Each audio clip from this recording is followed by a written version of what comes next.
The time has finally come. It is now time to talk about AEW's All Out pay-per-view coming to you this Saturday from the Sears Center in Chicago, Illinois. There are 10 matches to this show, 2 on the buy-in pre-show, and 9 and 8 on the main card. Hopefully there will be no more by the time we get to there. I think 10's a little overdoing it. I mean, yes, there's only 8 on the main card, so I guess they're at that sweet spot. I don't want to see another single match on this card. We have enough. As we do, we're going to go over every single match, starting with the pre-show matches. Of course, the pre-show matches are as follows. We have the buy-in Casino Battle Royal. I don't know how you can call it Casino Battle Royal. It's 21 women. The winner will be in the first match, the first Women's Championship match at AEW on TNT Episode 1, with the second challenger. I don't know when they're going to determine this. It might be in the women's match later in the show. But for now, we have Teal Piper, Big Swole, Jazz, Evilise, Britt Baker, Awesome Kong. We have Brandy Rhodes, and a couple of other ones. Hold on, let me see if I can find it right here. Okay, let's see. Nyla Rose, Britt Baker, Allie, Brandy Rose, Teal Piper, Evilise, Jazz, Big Swole, Sadie Gibbs, and Awesome Kong. That leaves you with 11 participants unknown at this time. If I was going to pick a winner of this match, I would have to go with Dr. Britt Baker, and I'm sure she's going to be in there too. Bea Priestley, but I could see them giving it to Dr. Britt Baker and then Bea Priestley somehow winning another or being the other opponent for her. I have no idea, but I'm going to go with Dr. Britt Baker on this one. It's the only one that really makes sense. It could end up being Brandy Rhodes because Awesome Kong's in there. I hope it's not Brandy Rhodes because that's going, I guarantee you AEW is going to get heavily criticized if Brandy Rhodes is the one to walk out as your winner of the buy-in Casino Battle Royal. Why they have to call it Casino Battle Royal, it makes no sense. We're not in Vegas, we're in Chicago. So there's that one. Moving on here, we have ourselves the buy-in, the Private Party versus Jack Evans and Angelico. Private Party, of course, is courtesy of House of Glory Wrestling. I saw their final match against the Young Bucks before AEW. So I don't know much about House of Glory. About House of Glory and the Private Party, even though I know Isaiah Cassidy and Mark Quinn are two athletes that are awesome. I'm gonna have to say I know of Angelico more than all the other 3 ones in this match, but I would have to probably say I'm gonna have to go with Angelico and Jack Evans for the simple fact. Actually, no. Let me read that back. I'm going to go with Private Party because they have been getting over in the matches that they have been in. The crowd is all for them. The crowd is just gone wild when they're on the card. The crowd is definitely getting behind them, and seeing Private Party win this match would give them momentum going into their match with the Young Bucks on Episode 2. So if you think about it, the Private Party needs to win this match to have momentum going up against the Young Bucks going into Episode 2, which will be the rematch between them for AEW on TNT.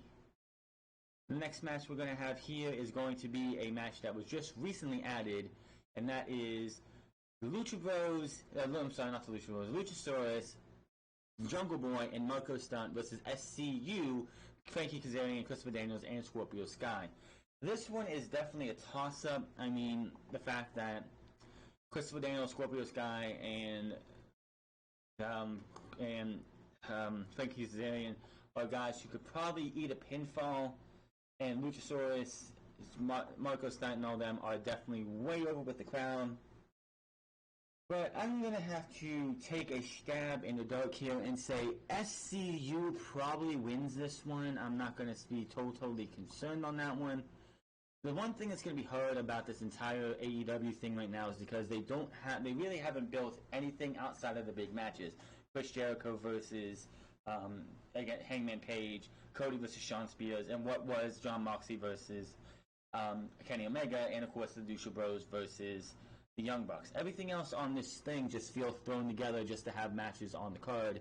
That kind of sucks, but this match just seems like SCU winning this one. I don't know why. It just screams out to me that this is going to be won by SCU.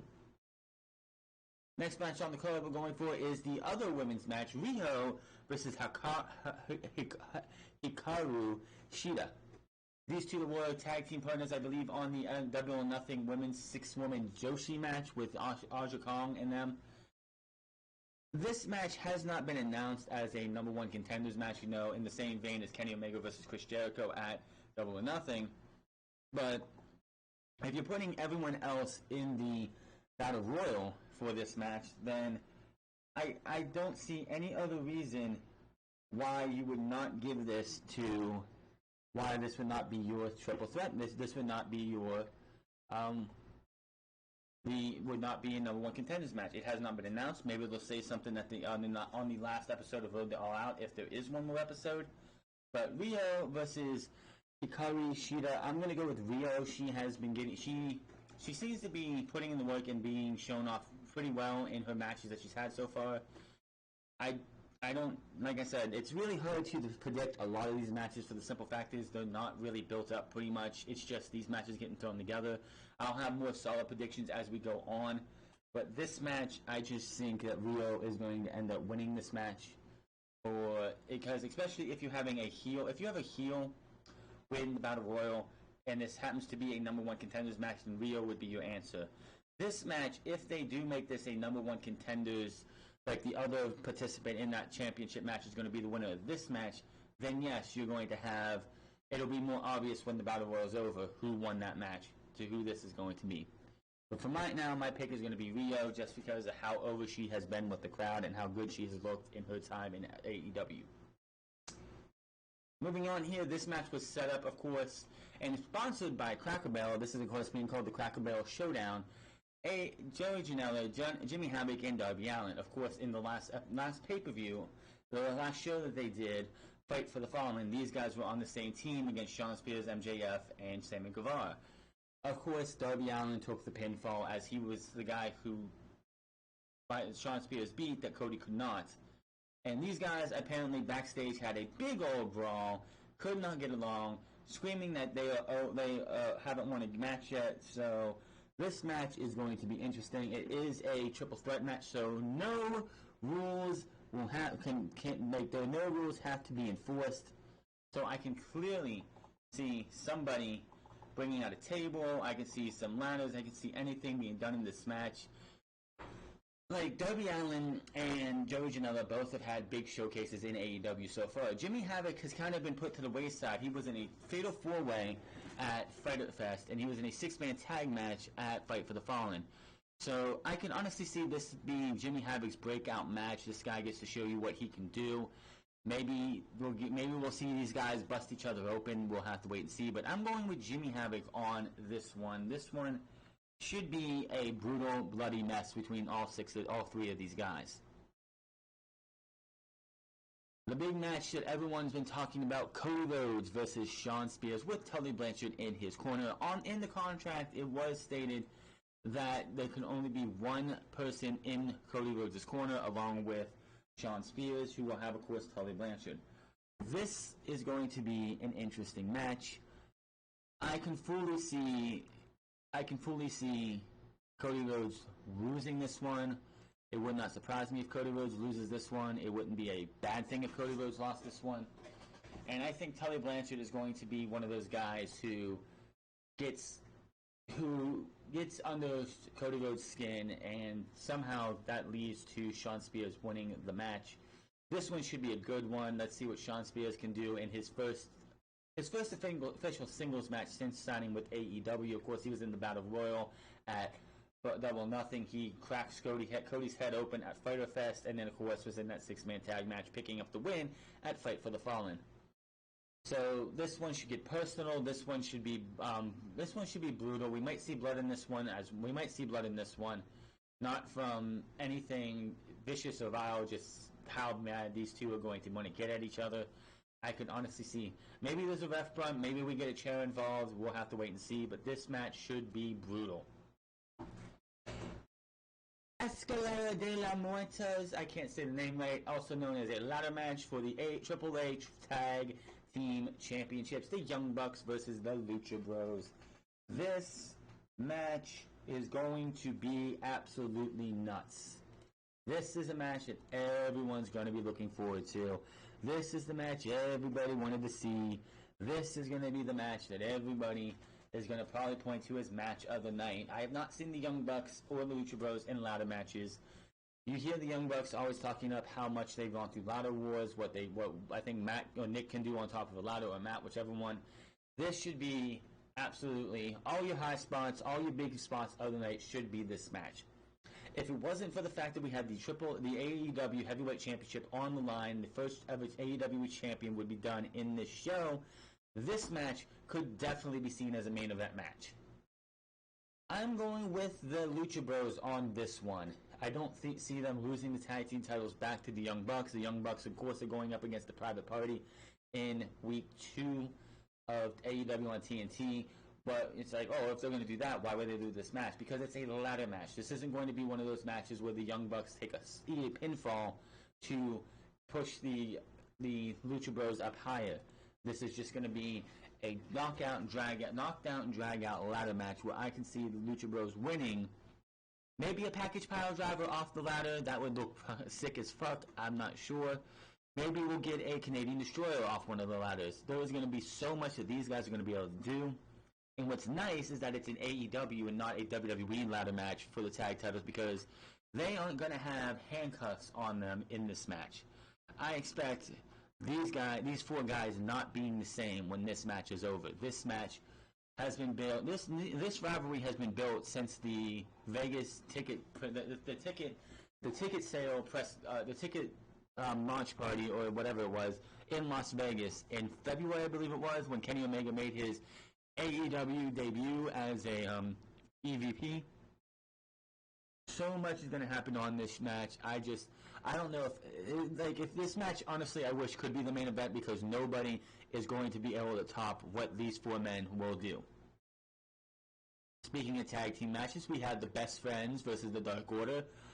The winner of this match will get a first round bye in the tag team title tournament.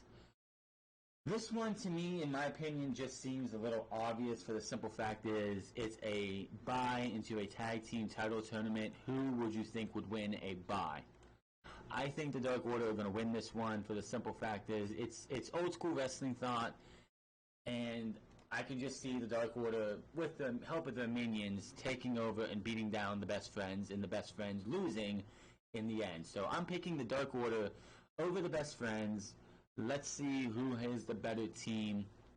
Like I said, even though we are building as best as we can, when AEW gets to TV, the final pay-per-view of the year, which we still don't know what it's going to be called, is going to have is going to be much easier to pick who's going to win what match. Now, talking about a match that's going to be very unpredictable, that is Pac versus Kenny Omega. Of course, coming out of Double or Nothing, this match was supposed to be Jon Moxley versus Kenny Omega, and unfortunately, Jon Moxley went to Japan. He did the G1 Climax. He got a staph infection that has been in his arm, came back, and now he is out for at least the next couple of weeks. We won't see him until the first episode of AEW on TNT. So this match, actually, if I'm correct, Pac versus Kenny Omega was on the books to start when they started the promotion. They were figuring things out. It was my understanding that Pac versus Hangman Page was going to have Pac beat Hangman Page, and then you were going to have Pac versus Kenny Omega, probably at All Out. The Pac and AEW couldn't come to terms of how to work things out, so he was gone for a while, and now he's making his official in-ring AEW debut this coming Saturday. It's going to be interesting to see what exactly happens, but AEW is going to have themselves one hell of a match. This one's a toss-up because it was a last-minute addition to the pay-per-view. Moxley's out, Pac is in. I don't know who you're going to have. They're not going to do as many screwy finishes as you would in WWE. If this was WWE, this match would have a double count-out, a double disqualification, or some kind of screwjob finish to get us to TNT. That's not AEW. So if I'm going to go with one, I'm going to pick... this one's a tough one because I'm going to pick Pac. For the simple fact is, it is his AEW debut. Kenny Omega, I think, could eat a pinfall, and we'll see what happens with him in the Elite versus Chris Jericho and two partners of his choosing on TNT. But I think Pac really needs to have a good showing here and win this match, so I'm going with Pac. Then, of course, in the main event of the show, we have the AEW Heavyweight Championship will be decided as Chris Jericho will take on Hangman Adam Page for the AEW Heavyweight Championship.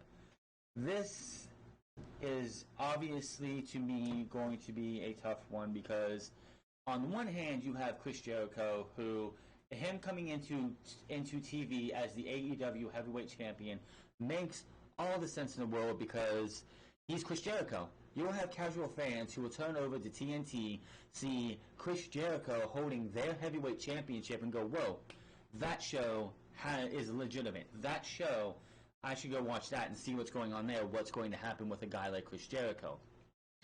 Hangman Page, it's like a lot of people aren't behind Hangman Page because it just feels like because of his association with Kenny, the Young Bucks, and Cody as being a member of the Elite, it's too much too soon for a guy like Hangman Page.